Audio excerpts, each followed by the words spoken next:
Ça y est, la saison de la découverte de WoW Classic a été annoncée, ce qu'on appelait à l'époque le Classic Plus. Je vous ai fait donc un article sur camillaz.fr qui va regrouper l'intégralité, enfin une grande partie en tout cas je pense, des informations qui ont été annoncées à ce moment-là. Et déjà, je peux vous l'annoncer directement, oui, je ferai une guilde dessus. Il y aura une section sur mon site, sur mon Discord, et je testerai cela avec vous au moment de la sortie, qui est dans très peu de temps, puisque ça va sortir fin novembre. Donc il va falloir aller très vite sur la préparation, mais je vous en reparle en fin de vidéo pour ceux qui sont intéressés. Mais évidemment, pour ne pas manquer toutes ces informations qui vont arriver sur le jeu, n'hésitez pas de vous abonner, d'activer la cloche, ça fait plaisir, ça m'aide beaucoup pour le référencement. Sur ce, c'est parti!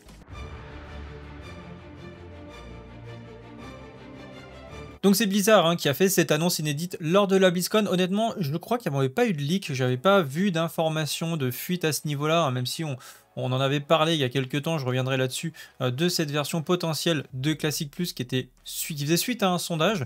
Néanmoins, je ne vais pas vous parler de retail. Si c'est World of Warcraft Retail qui vous intéresse, je vous ai mis dans mon article la vidéo de Ouz Gaming qui lui aborde le sujet de la nouvelle extension de retail. Donc si vous voulez avoir des infos, c'est très complet donc sur World of Saga. Donc là, les différentes extensions qui vont être prévues, il y a beaucoup de choses qui arrivent sur World of Warcraft, qui sont a priori des extensions qui vont sortir sur un rythme beaucoup plus cadencé, beaucoup plus rapide. Donc moi perso, je me suis un peu désintéressé de WoW Retail, mais si ça vous intéresse, je vous redirige vers sa vidéo. Pour revenir à Classic, qu'est-ce qui nous attend? Déjà un nouveau système de classes, des nouveaux raids, des nouveaux donjons, des nouveaux objets, des événements PVP et plein de nouvelles activités du coup à découvrir. Aujourd'hui, il y a une première version qui va sortir, comme je vous ai dit, dans à peu près un mois et qui va être capée au level 25. Donc je pense que le développement se fait au fur et à mesure, un petit peu comme un système de saison Diablo, c'est-à-dire que tous les X mois, hop, on va débloquer un nouveau palier, des nouveaux niveaux, des nouveaux raids, etc.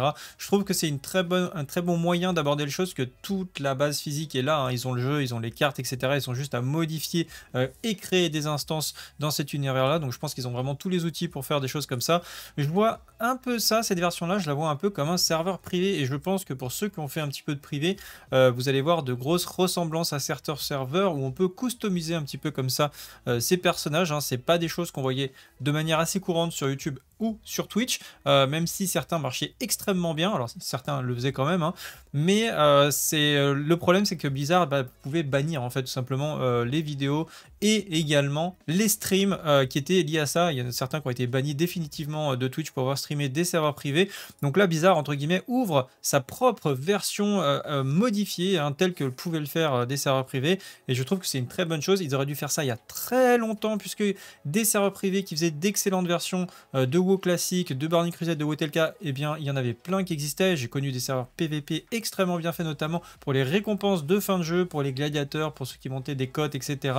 On pouvait customiser certains skins. Enfin, il y avait vraiment des milliers d'idées à importer, à améliorer. Je vous donne un exemple, mais le truc pour démarrer l'arène, le bouton qu'on a eu sur Classic existait sur serveur privé depuis très longtemps. Depuis très longtemps, on avait ce genre d'amélioration en qualité de vie, et Blizzard aurait dû depuis bien longtemps aller voir ce qui se fait ailleurs. C'est la même histoire qui se répète, j'ai envie de dire, c'est League of Legends qui vient de Dota, puis ensuite voilà, on essaye de créer des modes de jeu parce que tiens, finalement on voit que ça marche, alors qu'en fait on les avait dans notre propre écosystème depuis très longtemps. Ce qui se fait sur serveur privé, c'est exactement comme tout le reste. Blizzard a tout simplement fermé les yeux sur ça, n'a pas voulu s'y intéresser, et ils sont passés à côté de grosses opportunités, je pense. Aujourd'hui, ils ont fait machine arrière. Déjà sur WoW Classic, ils ont fait machine arrière parce que, souvenez-vous, vous pensez que vous le voulez, mais vous ne le voulez pas. Et finalement, il y a quand même pas mal de gens qui le voulaient. Blizzard l'a fait, mais en mode, ils nous ont donné un WoW Classic avec aucune modification, vraiment tel quel. Peut-être même en mode, tenez, on vous le donne et vous allez voir à quel point c'est nul. Donc je me demande s'ils n'ont pas fait ça un petit peu dans ce sens-là au début, même si c'était #notchange, etc. Moi je pense qu'ils auraient dû faire deux versions du jeu. La version qu'on est en train de voir, Classic Plus, Discovery, vous appelez ça comme vous voulez, et la version officielle originale, vraiment pas de modification, et les gens auraient pu avoir le choix d'aller sur la nouvelle version ou d'aller sur la version originale, un petit peu comme les serveurs ERA qu'on a eu, je sais pas s'ils existent encore, mais qu'on a eu un moment. Comme ça tout le monde était content. Ceux qui voulaient faire du classique pur comme à l'époque, ils auraient pu, et ceux qui voulaient faire une nouvelle version un petit peu nouvelle avec des nouveaux objets, des nouveaux raids, etc. auraient pu aussi. Comme ça ils auraient pu contenter assez facilement les deux populations à mon avis. Bref, il y a très longtemps j'avais fait une vidéo à ce niveau là, c'était SD2, c'était /Discus, c'était un format que j'avais créé, et regardez, donc je vous mets juste l'extrait au début pour vous montrer ce que j'avais dit. Yo la guilde, aujourd'hui on va parler de la suite de WoW Classic qui peut avoir plusieurs appellations comme Classic Fresh Update ou encore Classic Plus. Même si c'est pour moi deux choses différentes comme vous allez le voir, ces nouvelles versions de Classic seraient prévues en théorie après WoTLK Classic qui devrait sortir d'ici 1 an et demi environ. On va donc passer en revue un sondage de Blizzard qui date de quelques... Donc je me suis pas trompé de beaucoup, alors WoTLK n'est pas terminé hein, effectivement, bon il est sorti, Blizzard est en train de préparer la suite, je pense que cette version là, la version finale devrait coïncider avec la sortie on va dire de Cataclysme hein, qui a été annoncé, un Cataclysme va sortir, je ne ferai pas je pense de vidéo dessus ni de guide etc parce que je ne jouerai pas à Cataclysme, c'est pas une extension que j'ai particulièrement appréciée, surtout si elle sort vraiment telle qu'elle était à l'origine. Par contre le classique plus ça m'intéresse, là il y a des choses à dire, des choses intéressantes à découvrir.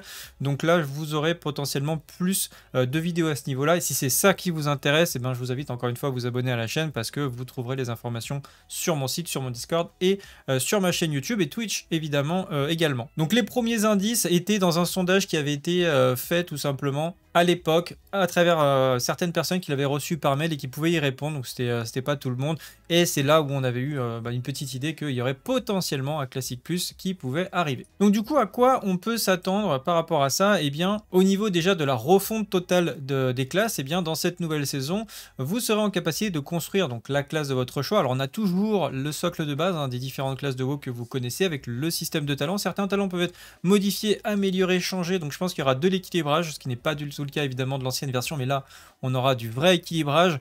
Je pense quand même, hein, de mon point de vue de joueur de WoW, que les classes qui étaient pétées à l'époque ont des fortes probabilités d'être toujours pétées, parce qu'un mage ça va toujours continuer à ralentir, sauf s'il retire certains sorts, mais le Blizzard devrait rester toujours aussi fort, la Frostbolt devrait toujours être aussi fort, le Frostbite, le Root, le Proc Root devrait rester aussi fort, donc il faudra suivre ça, il y aura peut-être de l'équilibrage, peut-être qu'ils vont changer ces sorts là aussi, mais d'après ce que j'ai vu, le socle des talents de base est toujours présent, donc les classes qui étaient déjà fortes à la base risquent de le rester, voire même d'être beaucoup plus fortes en fonction des modifications qui vont être faites. Il y a des nouvelles fonctionnalités donc qui vont voir le jour dans certaines classes, comme par exemple le voleur, la chamane, le démoniste, qui auront la possibilité de jouer le rôle de tank, et d'ailleurs le mage pourra désormais exercer la fonction de soigneur.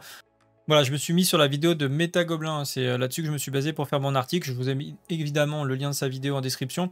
Mais il y aura des sorts en fait chez le mage qui vont permettre par exemple de soigner vos alliés. Ça me fait un peu penser au type de sort qu'on avait chez le prêtre qui pouvait faire des soins tout en faisant des dégâts. J'ai l'impression qu'il y a ce genre de sorts qui vont être un petit peu sur les classes qui ne sont pas purement faits pour du heal. Vous aurez de l'assist heal en fait, hein, tout simplement.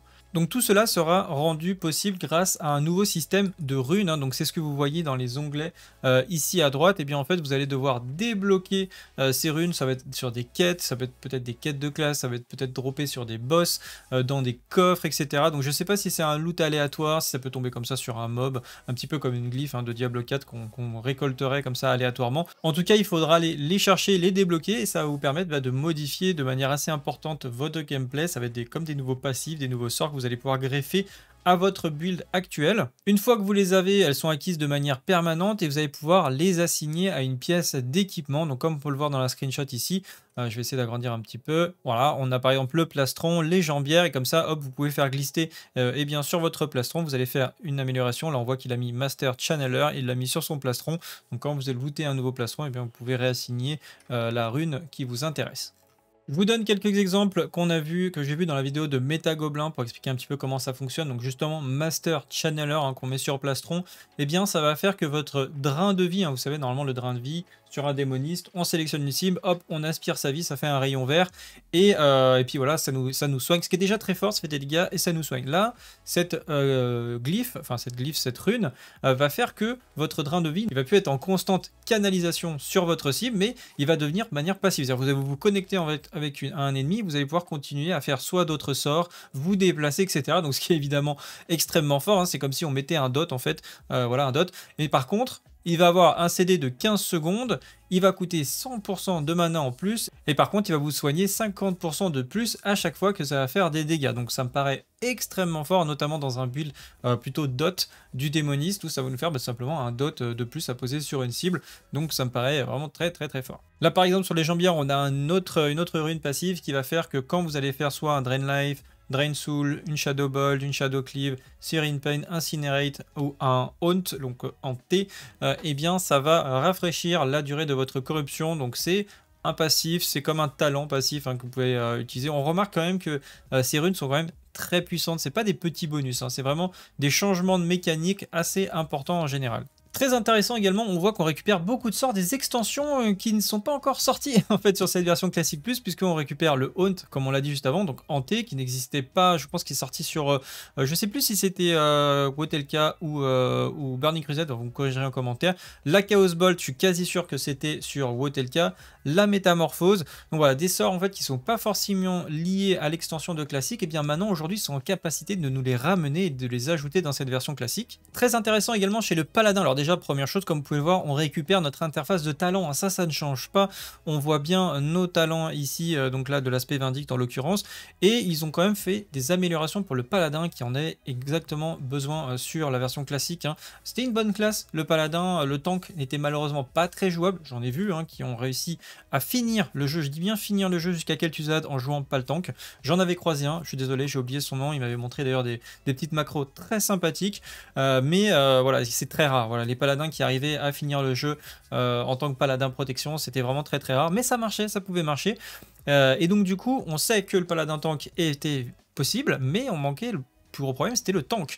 Et donc là, il y est, la main de Reckoning va être ajoutée sur cette version classique, ce qui fait que on retrouve un mix entre la version classique du Paladin et la version Wotelka, avec le Crusader Strike qui va être une attaque qui va faire des dégâts instantanés, mais aussi récupérer 2% de votre mana. Donc s'il y a des mécaniques comme ça de régénération de mana pour le Paladin qui manquait cruellement sur cette version, ça peut être également très très intéressant. Et ça me donne évidemment envie de faire un Paladin hein, sur cette version. On voit même qu'il montre la tempête divine qui fait son retour a priori, donc c'est le Palred qui risque d'être extrêmement puissant, et on voit aussi qu'il y a le bouclier vengeur, donc le sacrifice divin. J'ai l'impression qu'on est vraiment sur la version Paladin quasiment de Wotelka. Voilà, ça me hype un petit peu, je me cache pas, j'ai assez envie de voir ce que ça peut donner cette version modifiée. Donc toutes les classes récupèrent pas mal de sorts, hein. Le Hunter c'est pareil, il y a le tir explosif, la Beast Mastery, la Chimera Shot aussi qui va être ajoutée, le guerrier qui récupère la Victory Rush, la Dévastée, voilà des sorts qu'on connaît très très bien également, le Raging Blow, le Shaman qui va devenir un petit peu hybride, heal, tank, etc. Pas mal de possibilités de build avec le Lavalache, Way of Earth, je sais pas ce que ça fait, si ça le transforme en tank, je crois, ça va faire énormément d'aggro. Healing Rain, alors ça c'est marrant, c'est un sort qui était sur Warcraft 3, je crois, on pouvait invoquer comme ça dans une zone localisée une pluie de soins, un peu comme la tranquillité, mais c'est passif à l'époque en tout cas, et en fait voilà, vous allez pouvoir sélectionner une zone au sol, et en fait toutes les personnes qui se trouveront à l'intérieur vont recevoir des soins. Donc ça c'est aussi très intéressant. Le mage on voit qu'il récupère bon, la régénération des sorts qu'on ne connaît pas du tout, les Finger of Frost, les doigts de givre pour avoir des procs critiques, enfin en tout cas considérer la cible comme congelée, ça va être très très fort ça aussi en PvP je pense. La lance de glace, hein, le mage sur classique qui récupère la lance de glace. Franchement je vois pas dans quel monde le mage n'est pas pété avec des sorts supplémentaires, sachant que c'était God tier vraiment sur classique, un mage c'est incroyablement puissant. Là il récupère la lance de glace, donc je suis assez perplexe sur le move à ce niveau là, donc voilà, les mages vous allez être bien servis je pense. Ils n'ont pas parlé des ratios notamment, je ne sais pas s'ils vont faire des modifications au niveau des raciales, ça pourrait être intéressant d'avoir un équilibrage. On va revenir juste après sur des petites inquiétudes que j'ai en tout cas. Le druide Skull Bash qui va avoir un kick, et oui ça c'est quelque chose qui manquait énormément aussi au druide sur classique qui va avoir du coup son kick, ça c'est très très bien. Des nouveaux sorts également, Furie de Storm Rage, je sais pas exactement, voilà après vraiment c'est des sorts qui vont buffer. Il récupère le Will Grow pour heal en groupe, donc ça sera sûrement un très très bon healer sur cette extension. Il était déjà joué, hein, il se jouait sur certains combats, il était très fort d'ailleurs le druide sur classique vanilla, hein, j'entends. À partir de certains paliers, mais là il va récupérer des vrais sorts de soins, donc ça c'est très très bien. Et il y a même la fleur de vie, en fait toutes les classes ont l'air vraiment bien stylées, hein. J'avoue que c'est assez incroyable. On a la mutilation aussi que je vois ici, le Savage Roar donc pour le buff, le Star Surge également, ouais, c'est fou. Pour le prêtre on voit qu'il y a la Void Plague, le Twisted Fate, la Prayer of Mending qui est en bas, on la voit pas très bien mais elle y est, vous allez pouvoir récupérer votre prière, la pénitence. Franchement, il y a vraiment, ouais, c'est vraiment un mix en fait hein, de toutes les extensions. Ils sont en train de refaire comme ça, de rebattre toutes les cartes au niveau des classes. C'est assez intriguant. Donc voilà, énormément de changements hein, sur les classes, vous l'avez compris. Pour l'instant, c'est vraiment qu'un extrait. Il y a pas mal de choses qui peuvent changer d'ici la fin du mois. Donc voilà, vous pouvez compter sur moi en tout cas pour revenir dessus à ce niveau-là. Au niveau des choses extrêmement intéressantes, alors il y a les ajouts de nouvelles raids, mais aussi les ajouts de zones dédiées au PVP. Donc j'ai l'impression qu'ils ont envie de remettre un petit peu le PVP au cœur de cette nouvelle version de classique. Et ça, c'est vraiment une très très bonne idée. Faut-il encore qu'il y ait un équilibrage, hein, on est d'accord. Mais là, ça va être plutôt du PVP sauvage, du PVP de masse. Donc, on va dire que l'équilibrage, ça va être surtout la quantité de joueurs. Hein, c'est-à-dire, PVP sauvage, souvent, c'est le nombre qui joue. Si vous êtes 1 contre 2, si vous êtes extrêmement bon avec l'ingénierie, avec du bon équipement, vous pouvez vous en sortir 1 contre 3. C'est possible aussi si vous êtes incroyablement bon et surtout qui sont pas très bons en face, mais forcément le nombre joue énormément, surtout là on va modifier beaucoup de choses, donc il y aura peut-être plus de contrôle, plus de burst, plus de CC, donc ça peut être assez compliqué de jouer comme ça. Donc là ça va être vraiment la masse qui va permettre de gérer ces events, s'ils font des events PVP extérieurs, même s'il y a du layering etc, on peut toujours faire des raids, des groupes, hein, je pense pas qu'ils vont changer ces mécaniques là. Et on vient à un premier point qui pour moi est crucial, ça va être l'équilibrage de factions. À l'époque j'avais recommencé mon aventure, j'ai joué toute ma vie hein, côté Horde sur WoW, j'ai recommencé mon aventure côté Alliance sur WoW classique, c'était une catastrophe au niveau de l'équilibrage des serveurs. On avait des serveurs, honnêtement c'était du 70-80 dans les meilleurs des cas pour la Horde, hein, c'est-à-dire ils étaient majoritaires à 70-80% sur le serveur, il restait plus que 20% d'allianceux, ce qui posait énormément de problèmes en PVP sauvage, c'est-à-dire que bah, les Hordeux, ils te tabassaient dès qu'ils t'avaient en vue, toi tu avais personne pour défendre, dès que tu attaquais un mec qui était tout seul, tu avais une chance sur deux que tu avais deux mecs qui débarquent de nulle part parce que bah, statistiquement, tu as plus de chances que lui et des gens de sa faction qui se battent dans la zone que toi, tu as des gens qui puissent t'aider. Donc attaquer et commencer à faire du PVP, souvent ça finissait très très mal côté Alliance. Les BG, alors l'avantage, on rentrait instantanément dans les BG, mais le problème, c'est que côté Horde, il y avait eu un double effet qui se coule, c'est que les ratios Horde étaient extrêmement puissants en PVP, vraiment genre l'anti-stun orc c'est une dinguerie, le racial troll c'est une dinguerie, le racial UD anti-fear, anti-charme, enfin c'est fumé comme pas possible, hein. Même en plus les prêtres ils avaient un dot en plus qui était vraiment très puissant il me semble, donc vraiment il y avait des gros avantages à l'Horde, et comme nous on avait les connaissances maintenant sur classique, hein, pas comme à l'époque, bon il y avait peut-être un avantage Horde léger, je ne sais pas, mais ça me semblait assez équilibré entre les deux factions. Aujourd'hui comme les gens connaissent et veulent min-max tout ce qui bouge, et ben forcément ils allaient plus côté Horde, ne serait-ce que pour s'amuser en PvP en fait, donc tous les joueurs PvP qui voulaient s'optimiser avaient plus une grosse tendance à aller côté Horde, et c'est vrai qu'on retrouvait en BG, une sensation de, en fait, tu avais l'impression de jouer, toi, tu étais un Hello 1500 de code d'arène contre 2000, 2200 de code d'arène en face. Et en face, ils faisaient tout, quoi. Ils lootent les corps, ils sont tous un G, il y a les grenades, les mecs qui font des chaînes de CC, du kick focus, nanani. Et toi, tu as l'impression que tu étais avec des chèvres. Ça, qui allaient à 2 à l'heure, qui allaient à l'abattoir, qui fonçaient tout droit, qui lootaient jamais les corps, qui faisaient jamais attention aux flags.